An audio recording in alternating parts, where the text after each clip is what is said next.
Good afternoon बेटा। Now we start the class.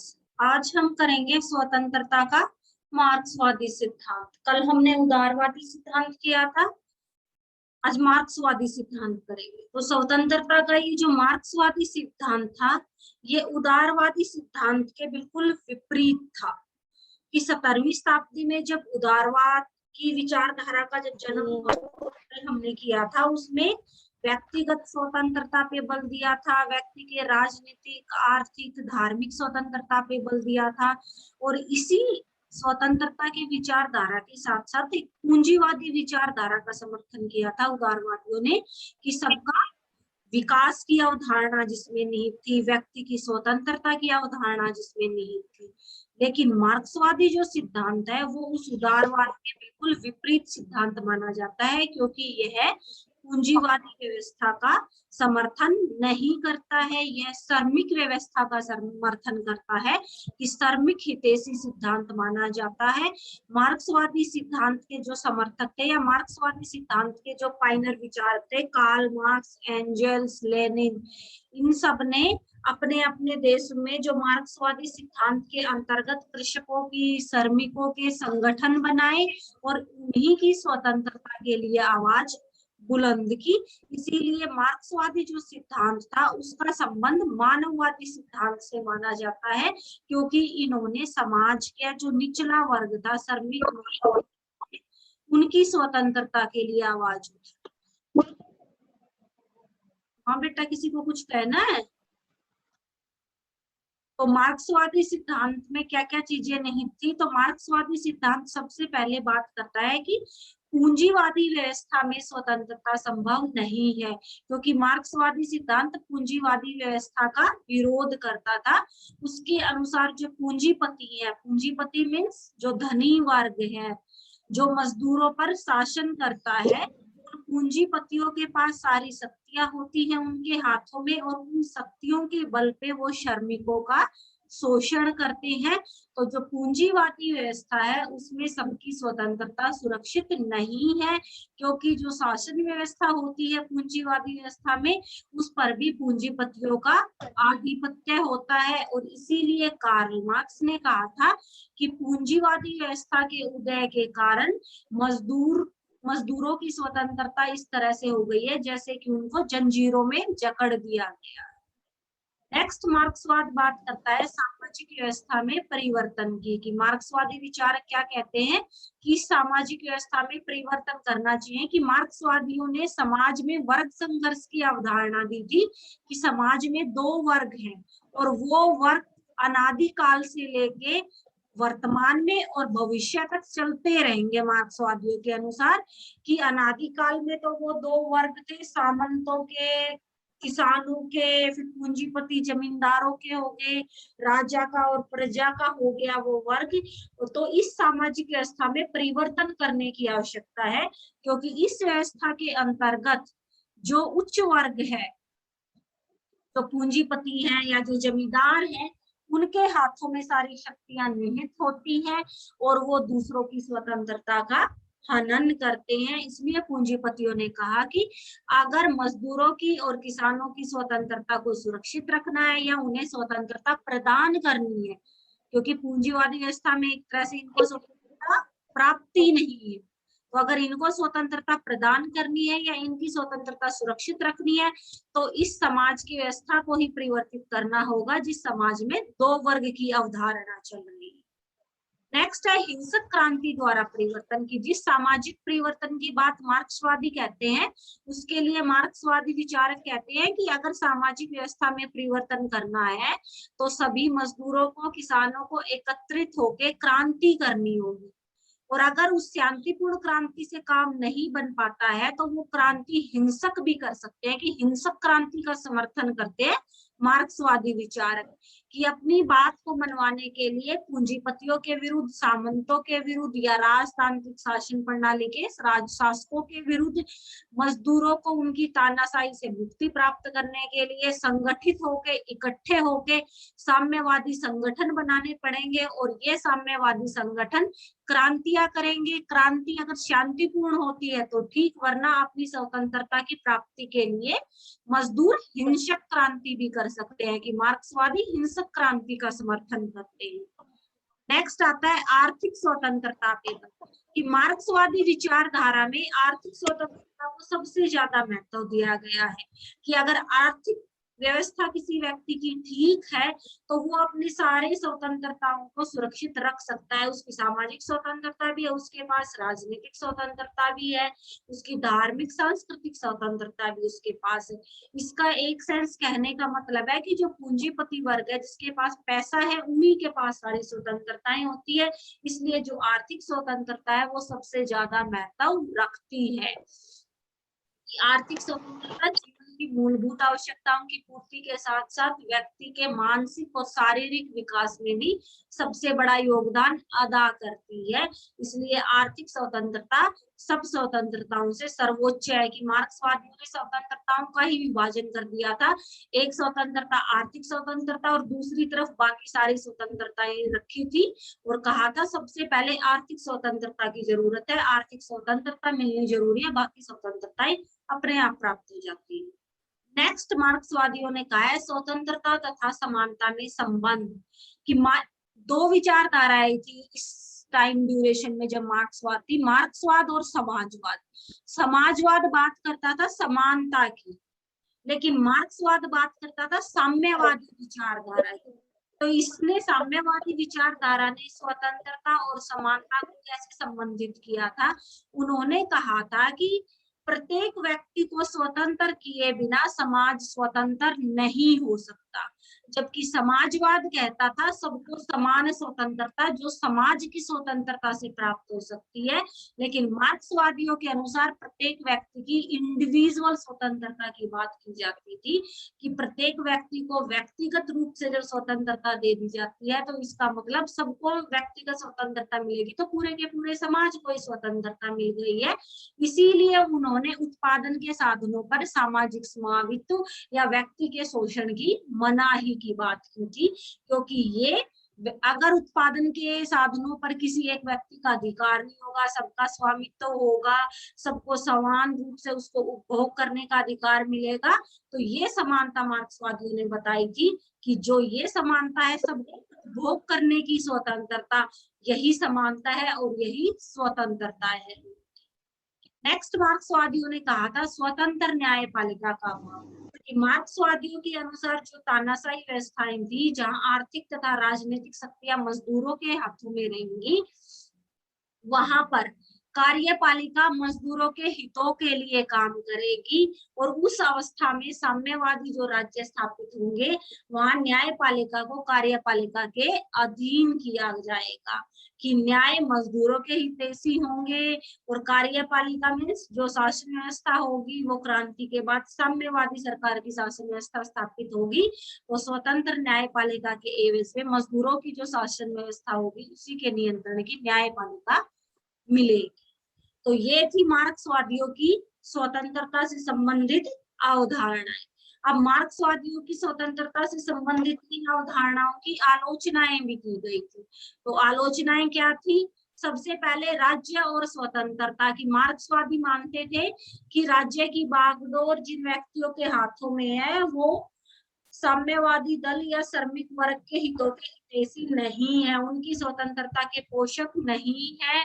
उन्होंने हमेशा एक वर्ग विहीन समाज की बात की थी, एक व्यक्तिगत संपत्ति नहीं होनी चाहिए। वर्ग विहीन मतलब व्यक्तिगत संपत्ति नहीं होने का मतलब है साझी संपत्ति, उत्पादन पर सभी का नियंत्रण, साम्यवादी शासन, उसी के नियंत्रण में सारी संपदा होगी। तो राज्य और स्वतंत्रता नाम की जो अवधारणा है, कि वैसे हम बात करते हैं ना कि राज्य हमें स्वतंत्रता प्रदान करता है या राज्य स्वतंत्रता का संरक्षक होता है, इस तरह की किसी भी अवधारणा का मार्क्सवाद ने वर्णन नहीं किया। नेक्स्ट मार्क्सवाद की आलोचना की गई है मनुष्य के बारे में विचार को लेकर, कि मनुष्य के सिर्फ आर्थिक स्वतंत्रता पे ज्यादा फोकस किया है मार्क्सवाद ने, जबकि मार्क्सवाद इस चीज को ओवरलैप कर दिया है। मार्क्सवाद ने अब छोड़ दिया है कि मनुष्य सबसे पहले एक सामाजिक है, वो एक समाज में रहता है जहां उसकी व्यक्तिगत स्वतंत्रता अनिवार्य है, उसके साथ साथ उसकी सामाजिक स्वतंत्रता, राजनीतिक, आर्थिक सब पहलू समान है। सिर्फ व्यक्ति के पहलू पर ही ध्यान नहीं दिया जा सकता। नेक्स्ट है व्यक्तिगत संपत्ति, कि मार्क्सवादी व्यक्तिगत संपत्ति के विरोधी थे। मार्क्सवाद ने कहा था कि साझी संपत्ति होनी चाहिए। साम्यवादी जो दल की सरकार होगी वो सबकी संपत्ति को एक जगह एकत्रित कर लेगी, जिसकी जितनी आवश्यकता होगी उस हिसाब से काम करो और अपनी आय प्राप्त करो। लेकिन अगर व्यक्तिगत संपत्ति समाप्त कर दी जाती है तो जिस व्यक्ति में ज्यादा योग्यता है वो उस अपनी योग्यता के अनुसार काम नहीं करेगा, क्योंकि उसे उस चीज का फल मिलने की संभावना नहीं होती है। तो इस तरह से किसी भी देश की प्रगति रुक जाती है, क्योंकि जब कंपटीशन होता है, कंपटीशन कब होता है, जब व्यक्तिगत संपत्ति होती है कि हम अपनी योग्यता के अनुसार जितना चाहें उतना अर्जित कर सकते हैं, तो हम अपनी योग्यता को बढ़ाने की भी कोशिश करेंगे और जिनके अंदर योग्यता है वो अपना सबसे बेस्ट एफर्ट भी देंगे देश के विकास के लिए। नेक्स्ट है पूंजीवादी समाज, कि मार्क्सवादियों ने पूंजीवाद की आलोचना की है कि पूंजीवादी शासन प्रणाली शोषण करती है, स्वतंत्रता का पोषक नहीं होती है, जबकि पूंजीवादी सामाजिक प्रणाली में जो शासन के भागीदार होते हैं उनके पास अर्थव्यवस्था स्ट्रॉन्ग होती है, अर्थव्यवस्था का पहलू उनका समृद्ध होता है, जिसके आधार पर वो कल्याणकारी योजनाएं लागू करते हैं, क्योंकि किसी भी योजना के लागू करने के लिए अर्थ की जरूरत होती है और जरूरी नहीं है कि सभी पूंजीपति श्रमिकों का शोषक हो, वो कल्याणकारी योजनाएं भी वर्गों के हितों के लिए लागू करते हैं। हाँ बोलो बेटा, हैव यू एनी प्रॉब्लम?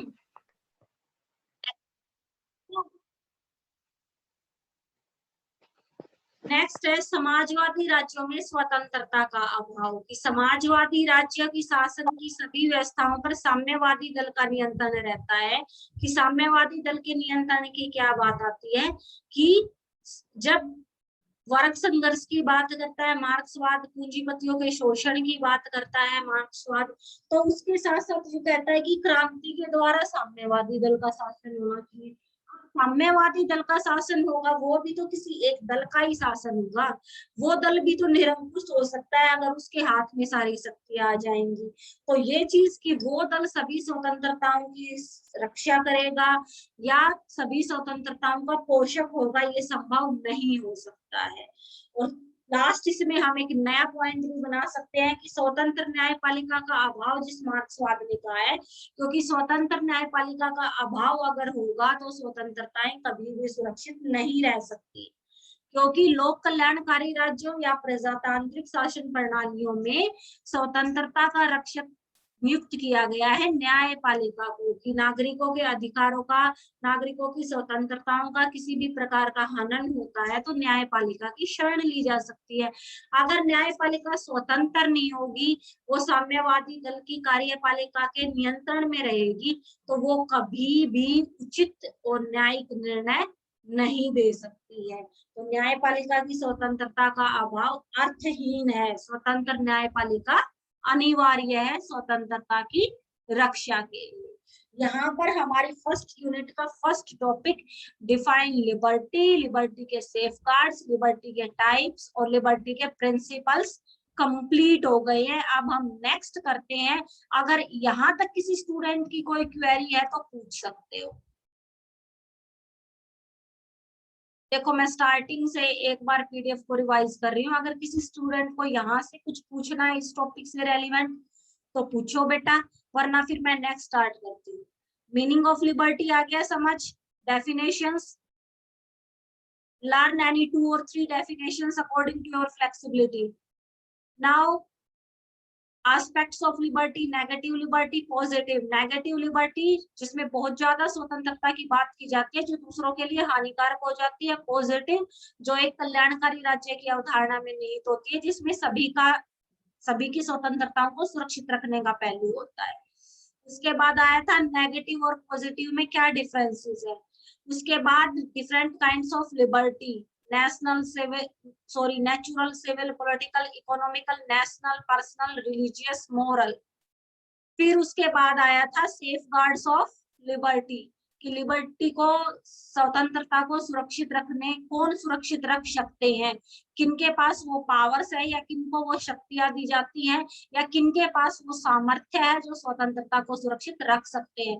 जैसे प्रत्येक कंट्री के कॉन्स्टिट्यूशन में फंडामेंटल राइट्स मिलते हैं। फिर डेमोक्रेटिक जो कंट्री है उनमें कॉन्स्टिट्यूशन में प्रोविजंस दिए गए हैं। और फिर बहुत सारी कंट्री में सेपरेशन ऑफ पावर्स का रूल है। सेपरेशन ऑफ पावर्स क्या होता है, इसमें न्यायपालिका, कार्यपालिका और विधानपालिका पृथक पृथक काम करती है, जिसको हम एक तरह से शक्तियों का विकेंद्रीकरण भी कहते हैं।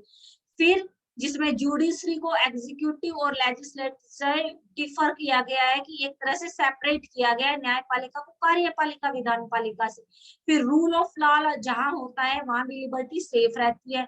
जहां इकोनॉमिक सिक्योरिटी दी जाती है, इकोनॉमिक सिक्योरिटी मीन्स काम का अधिकार जहां सबको समान रूप से प्रदान किया गया है जिस देश में, वहां स्वतंत्रता सुरक्षित रहती है। जहाँ के नागरिकों को पॉलिटिकल एजुकेशन और एटर्नल विजिलेंस की जागरूक जो नागरिक है वो भी अपनी स्वतंत्रता को सुरक्षित रखते हैं। जहाँ ऑपोजिट पार्टी का प्रोविजन होता है जिस एडमिनिस्ट्रेटिव सिस्टम या जिस पॉलिटिकल सिस्टम के अंतर्गत, वहां भी स्वतंत्रता सुरक्षित रहती है।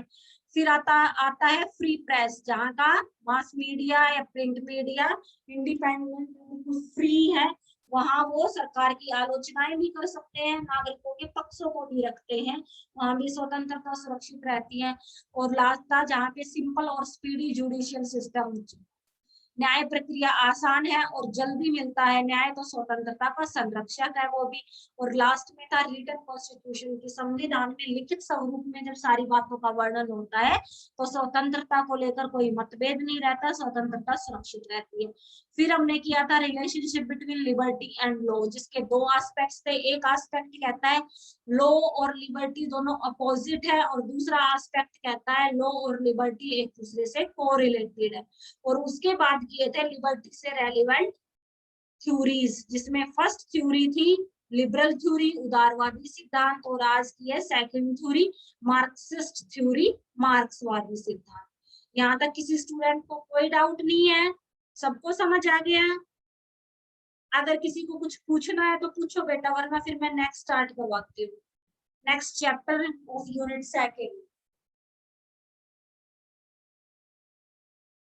क्यों मेरी स्कूल? हाँ बोलो मैम। पढ़ने के बाद पूछ लेंगे मैम, अभी तो ऐसा लगता है सारा समझ में आ गया, पढ़ते हैं जब मैम कुछ डाउट रह जाते हैं। अच्छा ठीक है बेटा, अपने ना साथ साथ है ना तैयारी करते रहो बेटा, एग्जाम का कुछ नहीं पता। और अब की बार ये अगर ऑनलाइन एग्जाम होंगे ना तो ऑनलाइन में भी मे भी तुम्हारे सब्जेक्टिव ही होंगे, ओएमआर के हिसाब से नहीं होंगे एग्जाम की, तुम्हें चॉइसेस दी जाएंगी, ऑब्जेक्टिव होंगे नहीं, सब्जेक्टिव ही एग्जाम होंगे। अगर जैसे कि बहुत ज्यादा ऐसी सिचुएशन हो जाती है तो एग्जाम ऑनलाइन होंगे। और ऑनलाइन में भी जैसे तुम्हारी ये क्लासेस होती है ना, ऐसे 3 घंटे तुम्हें अपनी वीडियो ऑन करके पेपर को पहले डाउनलोड करोगे बिल्कुल इन्विजिलेटर के सामने, फिर उसको अपने खुद ही पेजेस अरेंज करके उसको लिखोगे पूरे पेपर को 3 घंटे, फिर पीडीएफ बना के सेंड करोगे विद इन टाइम लिमिट में। ऐसे ही होगा कि बिल्कुल तुम्हें प्रॉपर वीडियो ऑन करके सब्जेक्टिव पेपर ही देने पड़ेंगे। और जो चीटिंग करेगा या जिसकी वीडियो ऑन नहीं है या लग रहा है इन्विजिलेटर को इधर उधर देख रहा है, तो उसको इन्विजिलेटर ही उसकी यूएमसी भी बना सकता है और उसका पेपर कैंसिल भी कर सकता है। तो और पेपर में भी इस कंडीशन से है क्योंकि क्लासेस तुम्हारी चल रही हैं, तो इस उम्मीद में मत बैठना कि ऑफलाइन क्लासेस होंगी या कॉलेजेस लगेंगे, तुम्हारे एग्जाम उसी टाइम पीरियड पे होंगे। कोई रेयर कोई चांसेस ऐसा होता है कि पेपर आगे जा पोस्टपोन हो जाए, वरना मान के चलो जुलाई के फर्स्ट वीक में तुम्हारे एग्जाम स्टार्ट हो जाएंगे। तो साथ साथ अपना स्टडी करते रहो। चलो नेक्स्ट स्टार्ट करते हैं। नेक्स्ट आता है फिर इक्वालिटी। एग्जाम हाँ बोलो। ऑफलाइन नहीं होंगे मैम, ऑनलाइन ही होंगे बेटा वो तो हमारी पे डिपेंड करता है कि ऑफलाइन होंगे या ऑनलाइन होंगे, कुछ नहीं पता अभी। अभी तो मई का महीना है, जून का है, देखो जून के एंड तक क्या होता है, के बाद ही बताया जा सकता है ऑफलाइन होंगे या ऑनलाइन होंगे, कुछ नहीं पता बेटा।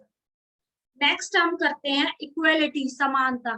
हमने सबसे पहले राइट्स कर लिए, फिर हमने लिबर्टी कर ली, अब आ गया है इक्वेलिटी पे, समानता पे आ गया कि अधिकार हो गए, स्वतंत्रता हो गई, समानता। तो जो समानता है ना, वो डेमोक्रेटिक कंट्री का बिल्कुल बेस पिलर होता है, कि मूलभूत स्तंभ होता है। क्योंकि डेमोक्रेटिक कंट्री का या डेमोक्रेटिक जो अवधारणा है, प्रजातांत्रिक जो अवधारणा है, प्रजातंत्र का मतलब ही यही है, प्रजा का शासन। तो प्रजा का जो शासन होगा, इट में सारी की सारी प्रजा समान है, किसी के साथ कोई भेदभाव नहीं है, सभी समान रूप से अपनी शासन व्यवस्था में सहभागिता करेंगे। और ये प्रजातंत्र की समानता की अवधारणा साम्राज्यवाद और सामंतवाद और पूंजीवाद ने समानता के नारे को बुलंद किया था। साम्राज्यवाद क्या होता है? साम्राज्यवाद का मतलब है उपनिवेश थे, जैसे कि हम अंग्रेजों के गुलाम थे, हम इंग्लैंड के उपनिवेश थे। सामंतवादी प्रथा उस टाइम पे जैसे प्रचलित थी, सामंतों के नियंत्रण में सब काम करते थे, सारी पूंजी पर उनका अधिकार होता था, उनको सिर्फ एज ए वेतन थोड़ी सी आई जाती। और पूंजीवाद भी वही है कि अमीर लोगों का शासन व्यवस्था पे भी और देश की अर्थव्यवस्था पे भी आधिपत्य। तो इस अवस्था में जब ये तीनों अवधारणाएं प्रचलित थी, तब समानता का नारा बुलंद हुआ था, तब समानता की बात की जाने लगी थी। कि उपनिवेशवाद में समानता का नारा क्या था? कि जो देश दूसरे देशों को अपना उपनिवेश बना रखा है जिन्होंने, उनको आजाद करो, वो भी तुम्हारे समान है। सामंतवाद में जिनकी जमीन तुम्हारे की जमीन को वापस लौटाओ, वो भी अपनी जमीनों के मालिक हैं। पूंजीवाद में कि देश की अर्थव्यवस्था या पूंजी पर, जैसे राजा महाराजा होते थे, वही शासन चलाते थे, उन्हीं के पास सारी भूमि होती थी, वही अपनी जनता से कर भी लेते थे। तो क्या ऐसा कुछ ऐसा निर्णय कि तुम्हारा शासन पे भी नियंत्रण है, तुम्हारा अर्थव्यवस्था पे भी नियंत्रण है, तो सबको समान अवधारणा। इसीलिए जब भारत स्वतंत्र हुआ था तो जमीन की चकबंदी की गई थी ना सामंतों के पास, और ये रियासतें वगैरह जो थी, इनकी जमीन लेके सारे उस गांव कस्बे में सब में इक्वल डिस्ट्रीब्यूट कर दी गई थी, उसको चकबंदी कहा जाता था। तो समानता की अवधारणा उभर कर आई थी 18वीं ईस्वी में, और 18वीं ईस्वी में समानता की अवधारणा का जनक माना जाता है अमेरिका के स्वतंत्रता संग्राम को। कि अमेरिका इंग्लैंड का उपनिवेश था, अमेरिका में आजादी को लेकर 1776 में क्रांति हुई थी, और फिर इसी तरह की क्रांति 1789 में फ्रांस में हुई थी, इसी तरह की क्रांति। और इस क्रांति के जो समर्थक या जो विचारक थे, जिनके विचारों से प्रेरणा लेके ये क्रांति हुई थी, जैसे फ्रांस की क्रांति का प्रेरणादायक माना जाता है जॉन लोक को, वोल्टर को, पेन को, और अमेरिका की क्रांति का जनक माना जाता है जेफरसन को, लॉक को और रूसो को। तो 1776 की अमेरिका की क्रांति सफल रही थी, जिसमें उन्होंने नारा दिया था अमेरिका की क्रांति का। ये इंपॉर्टेंट चीजें है कि अमेरिकी क्रांति का नारा क्या था? कि हम लोग इस सत्य को स्वयं सिद्ध मानते हैं कि सभी व्यक्ति समान पैदा होते हैं। कि समानता की अवधारणा का नारा दिया गया था अमेरिकी क्रांति में। और इसी तरह से फ्रांसीसी क्रांति का नारा क्या था? मनुष्य हमेशा स्वतंत्र और समान रूप में जन्म लेते हैं और अपने अधिकारों के विषय में समान ही रहते हैं। कि कोई किसी का गुलाम पैदा नहीं होता है, सब अपने अधिकारों को लेकर हमेशा ही समान रहते हैं। तो इन क्रांतियों का ऐतिहासिक जो वर्णन है वही समानता का आधार है। कि उसी से ये पता चलता है कि समानता की विचारधारा क्यों अपनाई गई थी, क्यों इम्प्लीमेंट की गई थी। और इसीलिए समानता का मतलब है कि समानता का साधारण शब्दों में हम समानता को डिफाइन कर सकते हैं, इक्वलिटी को कह सकते हैं सबके साथ एक जैसा व्यवहार करना। वो व्यवहार राजनीतिक पहलू से भी हो सकता है। राजनीतिक पहलू मतलब जैसे इंडिया में 18 साल का होने के बाद सबको समान रूप से वोट डालने का अधिकार है, कोई भेदभाव नहीं होगा। आर्थिक पहलू में अगर हम समानता माने तो सबको काम करने का, समान काम के लिए समान वेतन का अधिकार है, कोई भेदभाव नहीं होगा। अगर हम सांस्कृतिक या सामाजिक समानता के आधार पर समानता का अर्थ देखें तो समाज में कोई ऊंची नीची जाति का नहीं है। ये नहीं है कि कोई नीची जमीन उसको मंदिर में नहीं जाने दिया जा सकता, कुओं से पानी नहीं लेने दिया जा सकता, इस तरह की कोई अवधारणा नहीं है। संविधान के अनुसार सब समान है। अगर किसी के साथ ऐसा कुछ होता है तो वो अपनी स्वतंत्रता के या फिर अपनी समानता के लिए अपनी सरकार से और न्यायपालिका से मदद मांग सकता है, अपनी आवाज उठा सकता है कि उसके समानता के अधिकार का हनन हो रहा है। तो समानता का मतलब है मनुष्य के जीवन के सभी पहलुओं में समान व्यवहार, राजनीतिक पहलुओं, आर्थिक पहलुओं, सामाजिक पहलुओं, धार्मिक पहलुओं, सभी पहलुओं पर सभी व्यक्तियों के साथ समान रूप से व्यवहार करना। जैसा कि प्रोफेसर लॉस्की ने बताया है, जैसे समानता का अर्थ है प्रत्येक के साथ एक जैसा व्यवहार किया जाए, अर्थात प्रत्येक व्यक्ति को समान वेतन दिया जाए। यहाँ कौन सी समानता आ गई? आर्थिक समानता। यदि ईंट ढोने वाले का वेतन एक प्रसिद्ध गणितज्ञ या वैज्ञानिक के बराबर कर दिया जाए तो इससे समाज का उद्देश्य नष्ट हो जाएगा। लेकिन इसमें क्या एक पहलू निहित है? समान काम का समान वेतन, कि कोई व्यक्ति काम क्या कर रहा है। इसलिए समानता का यह अर्थ है कि कोई विशेष अधिकार वाला वर्ग न रहे, सबको उनकी के समान अवसर प्राप्त हो। ये नहीं कि अब ये कहें कि किसी एक क्लर्क का और किसी एक प्रिंसिपल के सैलरी में बड़ा डिफरेंसेस होता है, तो वो है कोई एक पर्टिकुलर ऐसी चीजों में कोई विशेष अधिकार नहीं होगा जो सबके समान कल्याण की अवधारणा है। वो डिफरेंसेस इसलिए है क्योंकि वो अपनी योग्यता के अनुसार उस पद पे है। तो योग्यता के अनुसार जो अपनी पद पे है, उस योग्यता के समान काम के लिए सबको समान व्यवहार किया जाएगा सबके साथ। तो समानता बात करती है सबको राज्य के उत्पादन के साधनों पर समानता की, या फिर राजनीतिक जीवन की समानता की बात करती है। सबको किसी भी देश के जो नागरिक होते हुए सबको जो अधिकार दिए जाते हैं, स्वतंत्रताएं जो दी जाती है, उन पर समान अधिकारों की बात करती है समानता।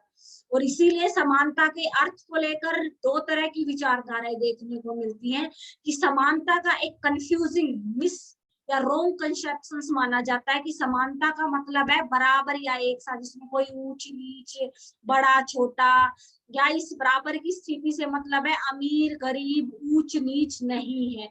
बराबरी का मतलब ये नहीं है कि व्यक्तियों को कि जाति धर्म वंश किसी भी आधार पर कोई भेदभाव नहीं होगा किसी भी तरह का किसी भी मनुष्य के साथ। लेकिन मनुष्य की जो स्वाभाविक समानता है या स्वाभाविक असमानता है, स्वाभाविक असमानता का मतलब है जैसे कुछ को जल्दी लर्न नहीं होता, किसी किसी बच्चे को बहुत जल्दी लर्न हो जाता है, तो उनकी उस स्वाभाविक असमानता को ये नहीं कह सकते कि कोई बच्चा अगर ब्रिलियंट है वो दो क्लासेस एक साल में कर सकता है तो उसके लिए ये अवसर प्रदान किया जाएगा। ये नहीं है कि नहीं वो सबके लिए समान है, एक साल में एक ही क्लास कर सकते हैं। अगर वो कर सकता है कि जैसे स्कूल लेवल पे है ना, जब तक बोर्ड की क्लासेस नहीं आती उस लेवल तक एक साल में 2 क्लासेस, कि अगर उसके अंदर योग्यता है, स्वाभाविक या प्राकृतिक रूप से उसके अंदर वो योग्यता है, तो उस समानता पे उसको मजबूर नहीं किया जाएगा। तो यहाँ समानता का मतलब एक रॉन्ग कंसेप्शन में नहीं लिया जाएगा कि ये नहीं है कि सबके लिए एक फिक्स्ड रूल या एक ही तरह की पॉलिसी है। और इसीलिए समानता का वास्तविक अर्थ किस सेंस में माना जाता है, इस रॉन्ग कंसेप्शन में, जैसे मैंने अभी एग्जांपल दिया था ना, जैसे क्लर्क और प्रिंसिपल की सैलरी को लेके कहें कि नहीं समान है तो उनकी समान ही होनी चाहिए, तो उस सेंस में समानता नहीं, क्योंकि दोनों की योग्यताएं भी तो अलग अलग है। और यही एग्जाम्पल लास्की ने दिया था कि ईंट जोड़ने वाले व्यक्ति का और एक मैथमेटिशियन की सैलरी का, कि वो फिजिकल वर्क के अकॉर्डिंग उसको पे किया जा रहा है, उसको मेंटल वर्क के अकॉर्डिंग पे किया जा रहा है।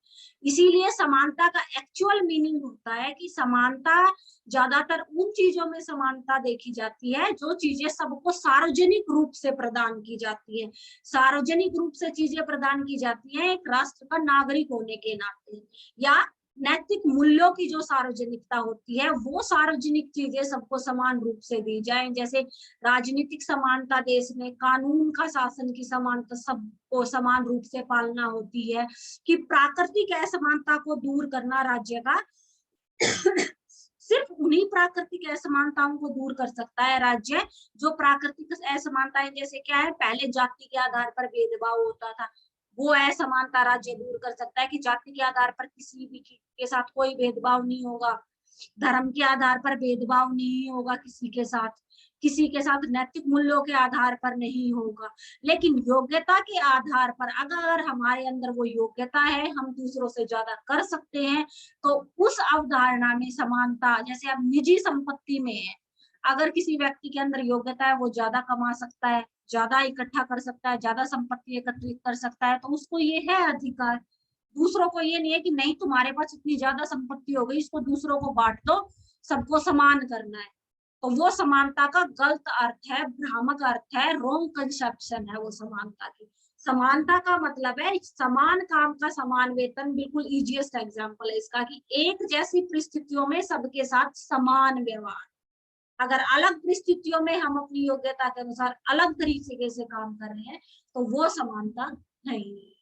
तो समानता है सिर्फ राज्य और समाज में समान अवसर प्रदान करने की समानता, जो सबके विकास के लिए निहित होती है, जिसमें सब अपना विकास समुचित रूप से समान प्रकार से कर सकते हैं, सार्वभौमिक विकास जो होता है।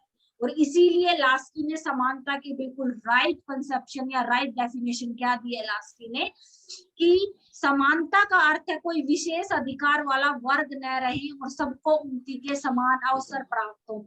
विशेष अधिकार वाला वर्ग क्या होता है? जैसे सामंत वर्ग नहीं है, कोई पूंजीपति ऐसा वर्ग नहीं है जो शासन करता है और उसके पास पूरी की पूरी प्रॉपर्टी है, देश की पूरी प्रॉपर्टी उसका अधिकार है। साम्यवादी व्यवस्था नहीं है, साम्राज्यवादी व्यवस्था नहीं है, कोई देश किसी का उपनिवेश। तो समानता की अवधारणा है सामाजिक क्षेत्र में व्यक्तियों ने, वो राज्य ने जो सुविधाएं दी हैं उन सुविधाओं पर सभी व्यक्तियों का समान रूप से नियंत्रण है। किसी भी व्यक्ति के साथ किसी भी प्रकार का भेदभाव नहीं किया जा सकता। तो आज हम सिर्फ बेटा यहीं तक करेंगे। समानता का सिर्फ हमने आज डेफिनेशन की है कि समानता किसे कहते हैं, कि समानता की सेंस की, समानता का एक्चुअल मीनिंग क्या है, समानता की जो रॉन्ग कंसेप्शन है उसके अकॉर्डिंग समानता को कैसे गलत समझा जा सकता है, या फिर समानता की बिल्कुल एक्चुअल डेफिनेशन क्या है। सबको समझ आई? किसी का कोई कंफ्यूजन हो तो पूछो।